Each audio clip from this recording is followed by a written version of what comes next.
মুসা আলাইহিস সালাম আল্লাহকে বললেন, আল্লাহ আপনি আমাকে এমন একটা জিকির শিক্ষা দেন যে জিকিরটা দিয়ে আমি আপনাকে ডাকবো, আপনার কাছে চাইবো, এবং এটা আর কেউ জানবে না, আপনি আর আমি। তো আল্লাহ বললেন, ইয়া মুসা কুল লা ইলাহা ইল্লাল্লাহ, হে মুসা তুমি পড়ো লা ইলাহা ইল্লাল্লাহ। মুসা আলাইহিস সালাম বললেন, ইয়া রাব্বি কুল্লু ইবাদিকা ইয়াকুলু হাদা, হে আল্লাহ আপনার সব বান্দাই তো এটাই পড়ে,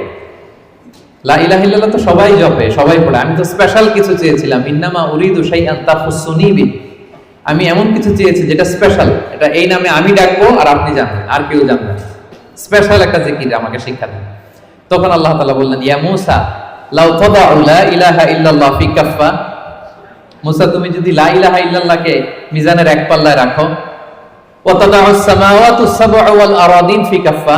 আর সাত আকাশ আর সাত জমিন যদি আরেক পাল্লায় রাখো, লা রাজাহাত কাফাতু লা ইলাহা ইল্লাল্লাহ, মুসা মুহূর্তেই লা ইলাহার পাল্লাটা ভারী হয়ে যাবে।